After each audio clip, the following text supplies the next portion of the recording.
Assalamu alaikum everyone. Today we are going to talk about a very short topic in the gallbladder and biliary tract disorders, that is choledocholithiasis. So what is choledocholithiasis? It is basically a stones present in the common bile duct. So common bile duct is formed by the cystic duct and the common hepatic duct. So stones are here in the common bile duct. So come to the causes of choledocholithiasis. The most common cause is secondary choledocholithiasis. That is, the gallstones are responsible for the gallstones are shifted from the gallbladder into the cystic duct and then ultimately blocks the common bile duct. So gallstones are the most common cause of choledocholithiasis in 60% of the cases. The other primary causes, which are very rare, are the bacterial infections in the biliary tract, secondary to the parasitic infections like parasitic infections like Ascaris lumbricoides infection, Ascaris lumbricoides, which is basically a parasite, as well as Fasciola hepatica. Fasciola hepatica. These are the parasites which causes the infection in the biliary tract, and bacterial infections secondary to these parasitic infections causes becomes the primary cause of choledocholithiasis. But these are very rare. The most common cause is gallstones, which are transferred from the gallbladder into the cystic duct and then ultimately blocks the common bile duct here in the common bile duct. Now come to the clinical features. The most of the cases in choledocholithiasis are asymptomatic, but few patients presents with recurrent right upper quadrant or the upper abdominal pain and jaundice because of hyperbilirubinemia, as patient gives the picture of obstructive jaundice or cholestasis, that is lack of bile flow. So increased bilirubin causes jaundice, that is yellow discoloration of skin, as well as in the eyes yellow discoloration of sclera is called icterus.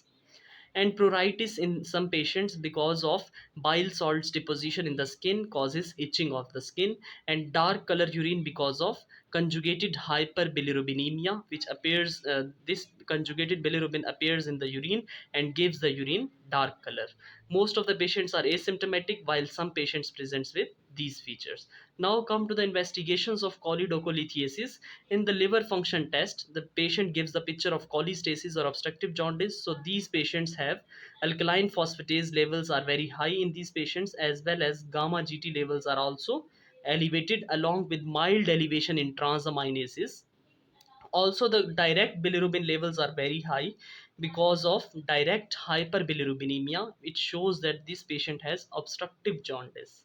And the ultrasound is initial investigation, but in 50% of the cases ultrasound cannot show the stones in the common bile duct. Ultrasound is important for gallstones, not for choledocholithiasis, not for stones in the common bile duct.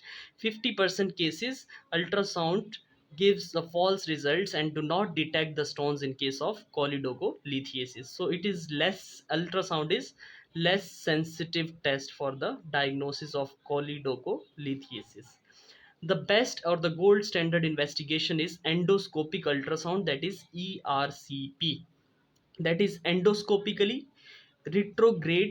endoscopic retrograde cholangiopancreatogram, in which the endoscope is passed from mouth into the esophagus, retroscopically into the stomach, as well as into the duodenum, and from the duodenum into the biliary tract.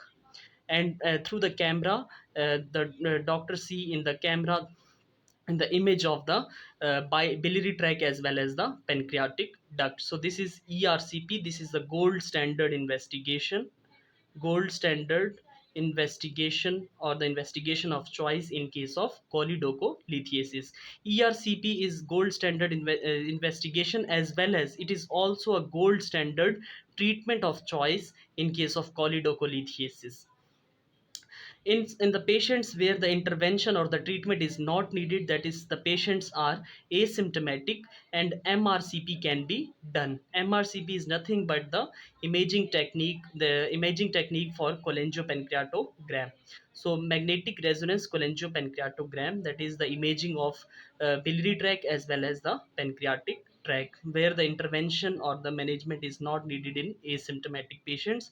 Now come to the management of the choledocholitis. The most important, as we have discussed previously in the investigation, the most important or the gold standard management is ERCP. It is diagnostic as well as therapeutic, along with sphincterotomy, in which the camera is passed from the endoscope is passed from the mouth into the esophagus, ultimately stomach and duodenum, and then approach into the biliary tract. And from the common bile duct, a stone is removed and open the sphincter of OD, ampulla of Vater, through the ampulla of Vater, and it opens the sphincter of OD. As a result, the stone is removed. So this is the gold standard